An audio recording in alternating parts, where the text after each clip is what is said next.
Philippine Newscast for March 1 to 7, 2013. Good day to everyone. Magandang araw po sa inyong lahat and welcome to the website of Philippine News.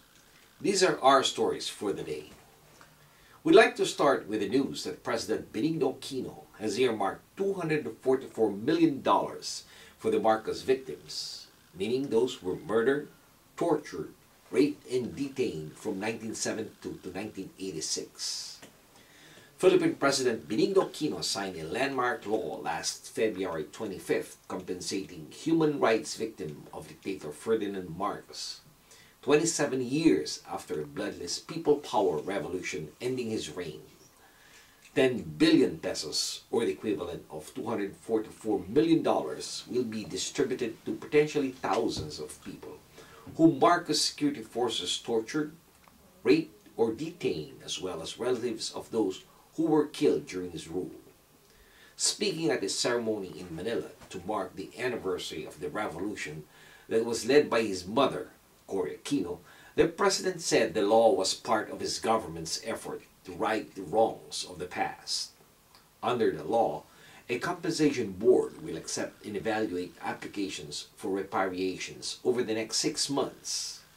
Those victims will be from when Marcos declared martial law in 1972 up to the end of his rule in 1986.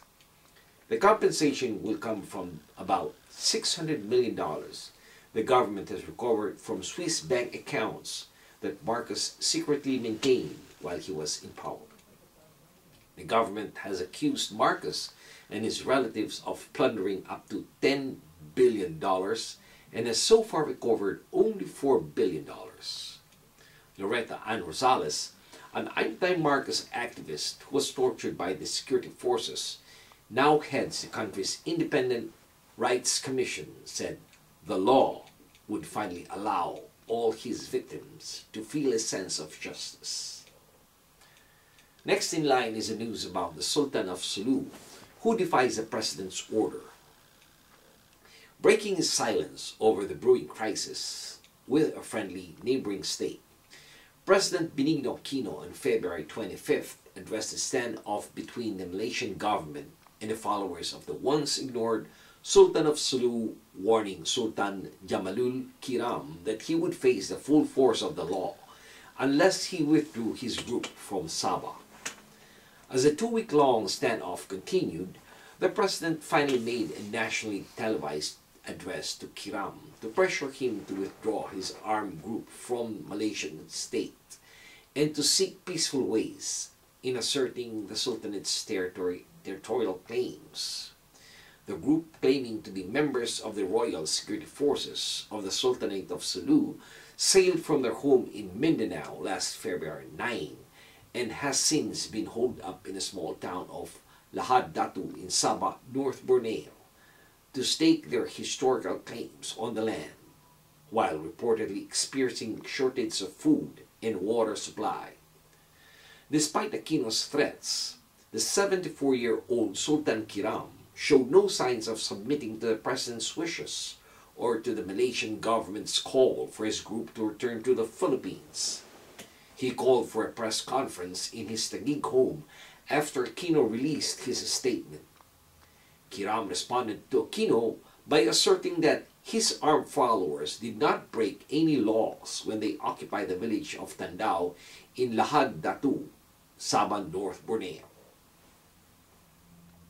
This time, we tackle the news about a Filipino nurse in Fremont, California, who faces a federal lawsuit for sexually assaulting.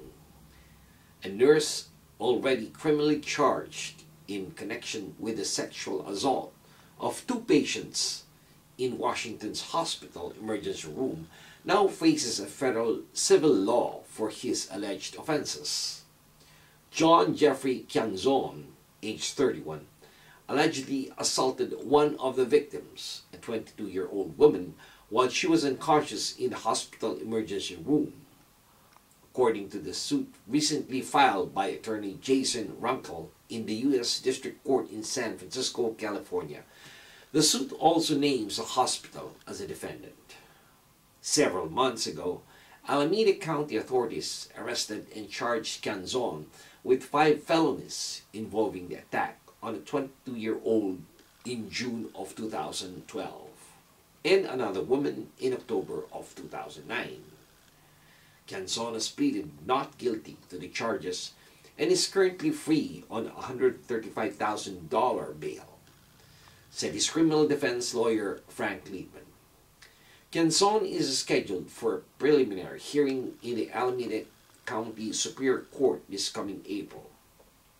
Liebman said that his client has cooperated with the state nursing board and agreed not to practice as a nurse. Canzon resigned from the hospital in June shortly after allegations came out. And finally, we are faced with a question. Is Team Pinoy really headed for a big win this coming elections? Well, if the midterm elections were held this week, and if the results of the survey from a respective survey firm are to be believed, then the administration, Team Pinoy, can expect to win a solid majority of 9 of the 12 Senate seats up for grabs. Team Pinoy is the umbrella organization that includes the Liberal Party, Nationalista Party, and the National People's Coalition, while UNA is the partnership between former Presidents Joseph Estrada's Partido ng Masang Pilipino and Vice President Jejomar Binay's Partido ng Demokratikong Pilipino, Lakas ng Bayan. Senate President Juan Ponce Enrile completes the triumvirate of UNA leaders. 3 Team Pinoy candidates who were guest candidates of UNA were subsequently dropped by the alliance after failing to attend its rallies. But the 3 re-electionist senators, Loren Legarda and Chis Escudero, along with Grace Poe Llamanzares, are considered sure winners, along with re-electionist senators Alan Peter Cayetano, Coco Pimentel, and Antonio Trillanes, former Representative Cynthia Villar, Presidential cousin Bam Aquino, and Representative Sonny Angara. The 3 Team Pinoy candidates outside the winning circle are former Senators Ramon Magsaysay Jr. and Jambi Madrigal, along with former party list Representative Lisa Hontiveros. For UNA, on the other hand, the 3 probable winners are Nancy Binay, Representative J.V. Ejercito, and former Senator Juan Miguel Zubiri. The 12th spot is considered precarious for whoever occupies it. The 3 candidates occupying the 13th to the 15th slots are Representative Jack Enrile of UNA, Jambi Madrigal of Team Pinoy, and re-electionist Gringo Honasan of UNA, respectively. Although further back at 16th place, Magsaysay is also given an outside chance of barging into the winning column. And this has been your weekly news in review. This news has been brought to you by the premier Filipino-American newspaper right here in the United States, the Philippine News. On behalf of the management and staff of the Philippine News, this is David Rodriguez signing off and thanking everyone for listening. Maraming salamat po. Have a wonderful weekend. Mabuhay po sa inyong lahat.